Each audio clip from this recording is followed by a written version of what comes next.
मेघमाल शीघ्र आसुथिबा आंभमानकर उद्धारकर्ता प्रभु जीशु ख्रीष्टंकर अति पवित्र और बहुमूल्य नाम रे आपण मानकु आउ गोटे नूतन प्रसंग रे समस्त को पुनर्बार मु स्वागत करुछि। ख्रीष्ट रे प्रिय भाई भौणी माने परमेश्वर आमान को प्रेम करी आउ गोटे सुंदर अवकाश देइछन्ते। आउ एही सुंदर समय मध्य रे मु परमेश्वर को वाक्य ठारू आउ गोटे नूतन प्रसंग रखिबा पई चाहे। आज जो प्रसंग रे आमे माने कथाबार्ता हेबा सेही प्रसंगर शीर्षक हला काहे कि निद हुए नाही। एही प्रसंग रे आमे प्रभु को वाक्य रु अल्प समय ध्यान करिबा। मनुष्य को बा जने व्यक्ति को काहे कि निद हुए नाही। एही प्रसंग रे प्रभु को वाक्य आम मानकु कोन कहे। प्रिय भाई भणी माने जदि आपण माने गीत संगीता 127 अध्याय 2 पद पढ़िबे जे गीत रचक से प्रकार कहंती आपना प्रियतम को से कौन करंती निद्रा दियंती। आपना प्रिय जन को प्रिय लोक मान को परमेश्वर निद्रा दियंती। तो वास्तव रे आज आमे कथाबार्ता हेबा जे जने व्यक्ति को जने लोक को निद काहे कि हुए ना।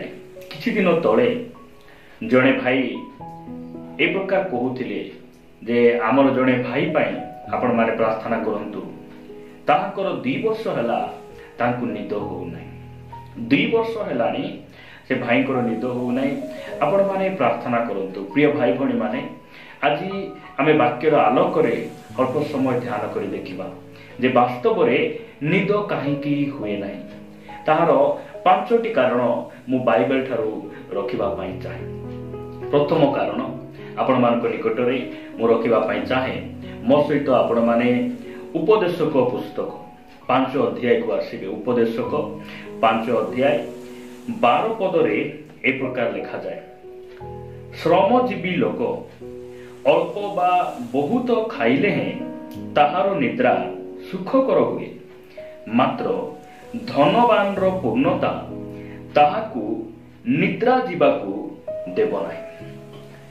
निद काहे को हुए नाही कारण बाइबल हमन को भलो भाव रे कहे जने परिश्रमी लोक को आपण देखिबे से माने दिन जाक काम करी अल्प टंका से माने रोजगार करंती आउ जहा सब से माने इनकम करंती सेतिरे से माने संतुष्ट होई डाली हो चारू हो से माने बने परिवार सहित अल्प खाइले किंबा अधिक खाइले से मानकर निद्रा से माने आराम रे सुई जाती। मात्र बाइबल कहे जे मात्र धनवान रो पूर्णता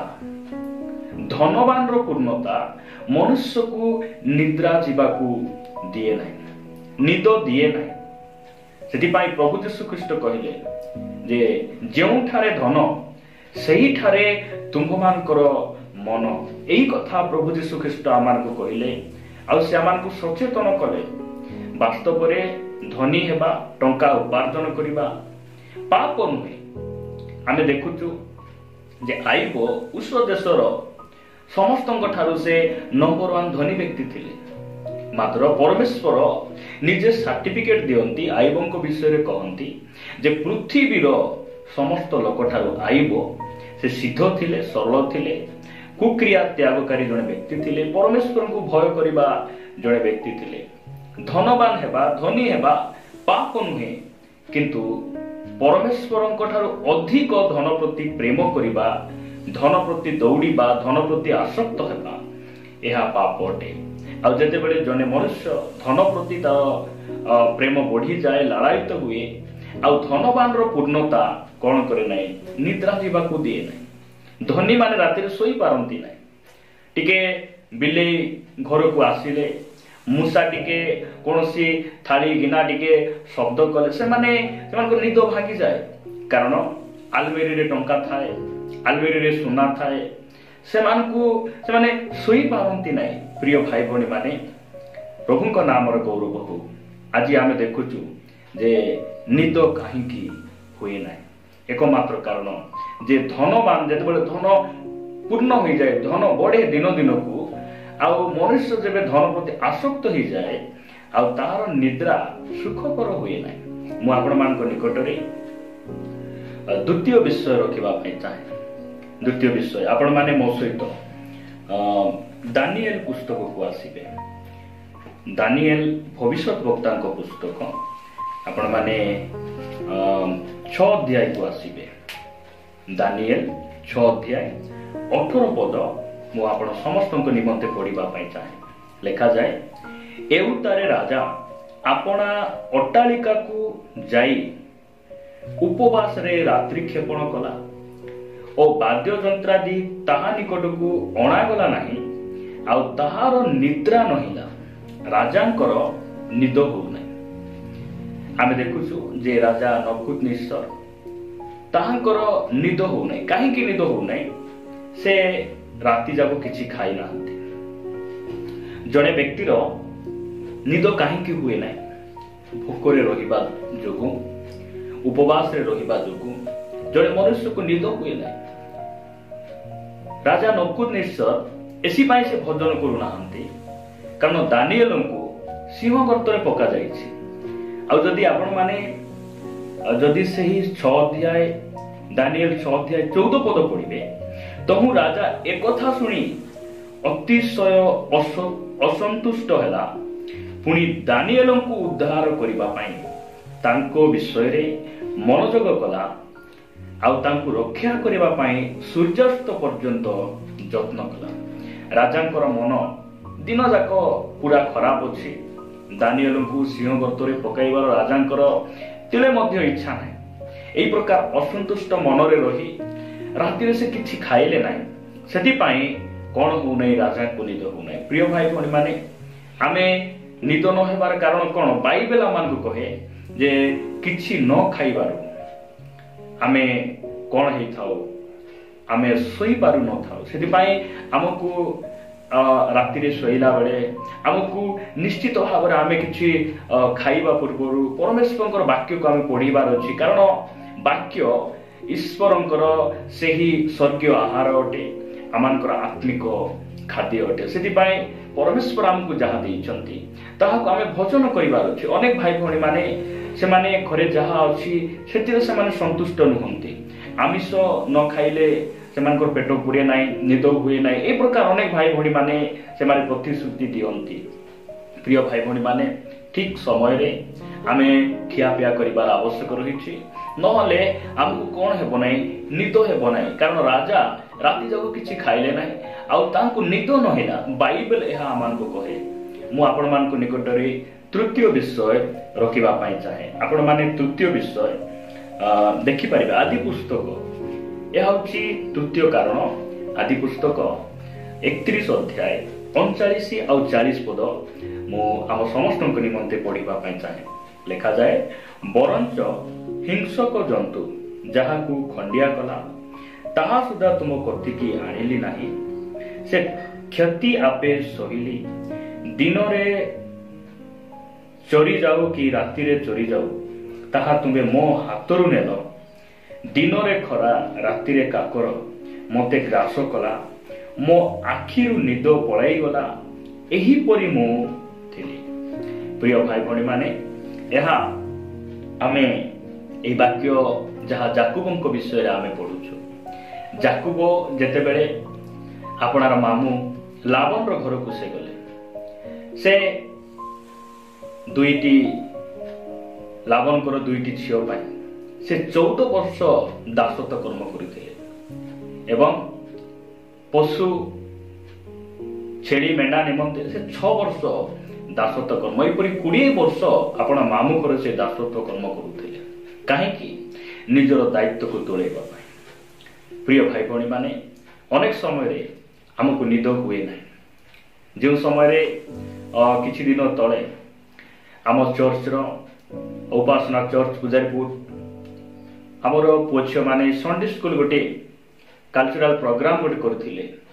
ଆଉ ସେମାନେ ଡେକୋରେଟ କରିବା ପାଇଁ କିଛି ଚର୍ଚ୍ଚରେ କିଛି କାମ କରିବା ପାଇଁ, ସଜାଡ଼ିବା ପାଇଁ ସେମାନେ ତାଙ୍କର ଦାୟିତ୍ୱକୁ ତୁଳାଉ କାମ କରୁ କରୁ ମୁଁ ଶୁଣୁଥିଲି ଯେ ସେମାନେ ଘଣ୍ଟେ ପର୍ଯ୍ୟନ୍ତ ସେମାନେ କାମ କରୁଥିଲେ। ମୁଁ କହିବାର ଅର୍ଥ ଯେ ଆପଣଙ୍କର ଦାୟିତ୍ୱକୁ ତୁଳାଇବା ପାଇଁ ଯେତେବେଳେ ବୋଝଗ୍ରସ୍ତ ହେବେ, ଆପଣଙ୍କୁ ନିଦ ଲାଗିବ ନାହିଁ। ଏହା ବାଇବେଲ ଆମକୁ କହେ। ସେଥିପାଇଁ ନିଦ କେତେବେଳେ ଲାଗେ ନାହିଁ ଯେତେବେଳେ ଆମେ ଦାୟିତ୍ୱକୁ ତୁଲା। ପ୍ରିୟ ଭାଇ ଭଉଣୀ ମାନେ, ଏଇ ଯାକୁବଙ୍କ ବିଷୟରେ ଯଦି ଅନ୍ୟ ଭାଷାରେ କହୁ ଯେ ଯେତେବେଳେ ପ୍ରେମ ପାଗଳ ହେଇଗଲେ, ସେହି 14 ବର୍ଷ ତାଙ୍କୁ ଅଳ୍ପ ଦିନ ପରି ଲାଗିଲା, 7 ଦିନ ପରି ଲାଗିଲା, 14 ଦିନ ପରି ଲାଗିଲା ବୋଲି ବାଇବେଲ କହେ। ଖ୍ରୀଷ୍ଟରେ ପ୍ରିୟ ଭାଇ ଭଉଣୀ ମାନେ, ଆଜି ଅନେକ ଯୁବା ଯୁବତୀ ସେମାନଙ୍କୁ ଦିନ ରାତି ସମାନ ଅଟେ। କାରଣ ପୁଅମାନେ ଝିଅ ପଛରେ ସେମାନେ ପାଗଳ ଅଟନ୍ତି, ଝିଅମାନେ ପୁଅ ପଛରେ ପାଗଳ ଅଟନ୍ତି। ଆଉ ରାତିରେ ସେମାନେ ଫୋନ ମାଧ୍ୟମରେ ଗପି ଗପି ସେମାନଙ୍କୁ ନିଦ ହୁଏ ନାହିଁ। ଯାକୁବ ନିଜେ କହୁଛନ୍ତି, ମୁଁ ତୁମର ଲଗାମ ପରି ଖଟିଛି, ଆଉ ଯାହା କ୍ଷତି ହେଲା ମୋ ହାତରେ ଦେଲି। ଖରା ଗଲା, କାକର ବର୍ଷା ଗଲା, ମତେ ରାତିରେ ନିଦ ମଧ୍ୟ ହେଲା ନାହିଁ। ତୁମର 2ଟି ଝିଅ ପାଇଁ ମୁଁ ଦାସତ୍ୱ କର୍ମ କଲି, ପଶୁପଲ ପାଇଁ ମୁଁ ଦାସତ୍ୱ କର୍ମ କଲି। ଏହି କଥା ଯାକୁବ କହୁଛନ୍ତି।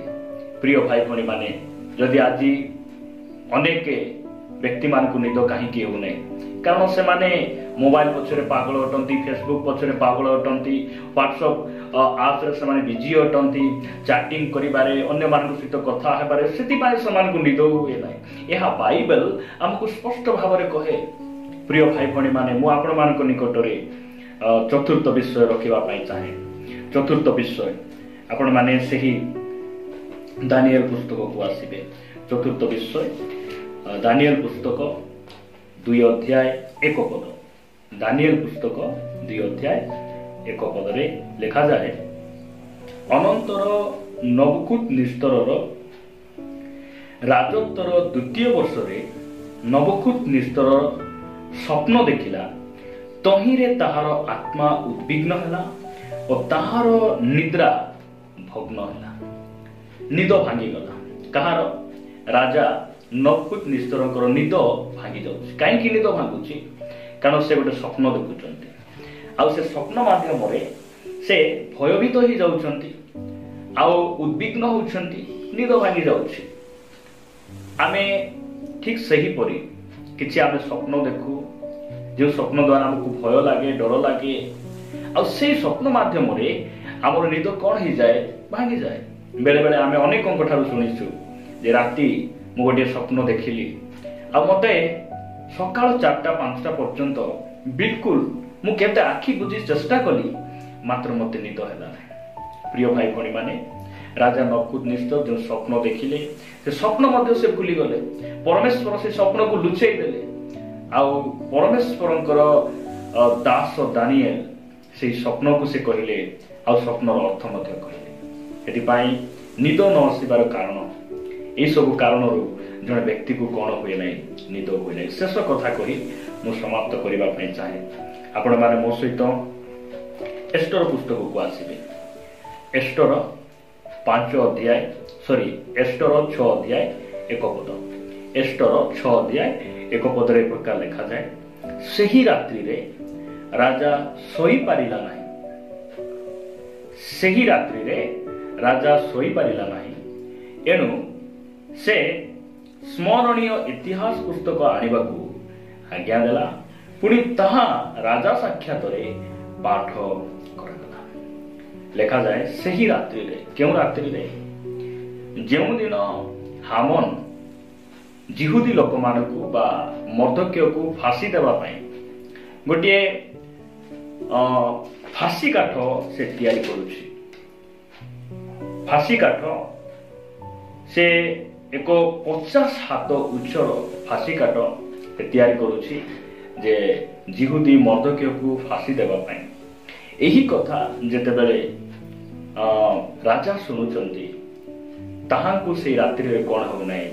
ନିଦ ହେଉନାହିଁ। ପ୍ରିୟ ଭାଇ ଭଉଣୀ ମାନେ, ଯେଉଁ ସମୟରେ ପରମେଶ୍ୱରଙ୍କ ଲୋକମାନେ ସଙ୍କଟରେ ପଡ଼ନ୍ତି, ବିପଦରେ ପଡ଼ନ୍ତି, ଆଉ ସମସ୍ୟାରେ ପଡ଼ନ୍ତି, ସେହି ସମୟରେ ସେହି ଅଞ୍ଚଳର ଶାସନକର୍ତ୍ତା ମାନଙ୍କର ନିଦକୁ ପରମେଶ୍ୱର କ'ଣ କରନ୍ତି? ଭାଙ୍ଗି ଦିଅନ୍ତି। ପ୍ରଭୁଙ୍କ ନାମର ଗୌରବ ହଉ। ପରମେଶ୍ୱର ଆମର ନେତାମାନଙ୍କ ଦ୍ୱାରା, ଆମର ଉଚ୍ଚ ପଦବୀର ଲୋକମାନଙ୍କ ଦ୍ୱାରା ତାହାଙ୍କର ଲୋକମାନଙ୍କୁ ସେ ନିୟନ୍ତ୍ରଣ କରନ୍ତି, ସୁରକ୍ଷା ଦିଅନ୍ତି। ଆଉ ଏହି ମର୍ଦ୍ଦକ୍ୟକୁ ଫାଶୀ ଦେବା ନିମନ୍ତେ ହାମନ କ'ଣ କରୁଛି? ଫାଶୀ କାଠ ପ୍ରସ୍ତୁତ କରୁଛି। ଏହିପରି ସମୟରେ ରାଜାର ନିଦକୁ ପରମେଶ୍ୱର ଖରାପ କରିଦେଉଛନ୍ତି। ଆଉ ଯେଉଁ ହାମାନ ମର୍ଦ୍ଦକ୍ୟ ବା ଜିହୁଦୀ ଲୋକମାନଙ୍କୁ ଫାଶୀ ଦେବା ପାଇଁ ଯେଉଁ ଫାଶୀ କାଠ ପ୍ରସ୍ତୁତ କରିଛି, ସେହି ଫାଶୀ କାଠରେ ସେହି ହାମାନକୁ ଫାଶୀ ଦିଆଯାଉଛି। ଆମର ପରମେଶ୍ୱର କେତେ ଭୟଙ୍କର ପରମେଶ୍ୱର ଅଟନ୍ତି। ଆଜି ଆମେ ଦେଖୁଛୁ ଯେ ନିଦ କାହିଁକି ହୁଏ ନାହିଁ।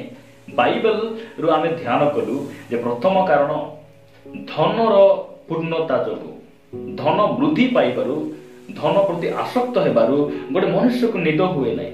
ନିଦ କାହିଁକି ହୁଏ ନାହିଁ ଆମେ ଦେଖିଲୁ। ଦ୍ୱିତୀୟ ବିଷୟ ଯେ ଖାଲି ପେଟରେ ରହିଲେ, ନ ଖାଇ ଉପବାସରେ ରହିଲେ ମଧ୍ୟ ରାତିରେ ନିଦ ହୁଏ ନାହିଁ। ତୃତୀୟ ବିଷୟ ନିଜର ଦାୟିତ୍ୱକୁ ବା ପ୍ରେମ ପାଗଳ ହେଲେ ମଧ୍ୟ, ଜାଗତିକ ଶାରୀରିକ ଅଭିଳାଷରେ ଆମେ ଆସକ୍ତ ହେଲେ କ'ଣ ହୁଏ ନାହିଁ, ରାତିରେ ନିଦ ହୁଏ ନାହିଁ। ଆମେ ଚତୁର୍ଥ ବିଷୟ ଦେଖୁଛୁ ଯେ ସ୍ୱପ୍ନ ଦ୍ୱାରା ବା ସ୍ୱପ୍ନର କାରଣରୁ ଉଦ୍ବିଗ୍ନ ହେବାରୁ କ'ଣ ହୁଏ ନାହିଁ, ଗୋଟେ ମନୁଷ୍ୟକୁ ନିଦ ହୁଏ ନାହିଁ। ପଞ୍ଚମ କାରଣ ଆଉ ଶେଷ କାରଣ ଆମେ ଦେଖୁଛୁ ଯେ ପ୍ରଭୁଙ୍କର ଲୋକମାନେ ଯେବେ ବିପଦରେ ରୁହନ୍ତି, ସଙ୍କଟରେ ରୁହନ୍ତି, ସେହି ସମୟରେ ସେହି ଅଞ୍ଚଳ, ସେହି ଦେଶର ରାଜାମାନଙ୍କର ନିଦକୁ ପରମେଶ୍ୱର ଖରାପ କରିଦିଅନ୍ତି। ଆଉ ସେମାନଙ୍କୁ ନିଦ ହୁଏ ନାହିଁ। କାହିଁକି? ସେମାନଙ୍କୁ ମୁଁ କେମିତି ଉଦ୍ଧାର କରିବି, ଏମାନଙ୍କୁ ବଞ୍ଚାଇବି, ଏହି ଚିନ୍ତା ସେମାନଙ୍କ ମଧ୍ୟରେ ପଳାଇ ଆସେ। ପ୍ରିୟ ଭାଇ ଭଉଣୀମାନେ, ପ୍ରଭୁ ଏ ବାକ୍ୟ ଦ୍ୱାରା ଆମ ପ୍ରତ୍ୟେକଙ୍କୁ ପ୍ରଚୁର ଭାବରେ ଆଶୀର୍ବାଦ କରନ୍ତୁ।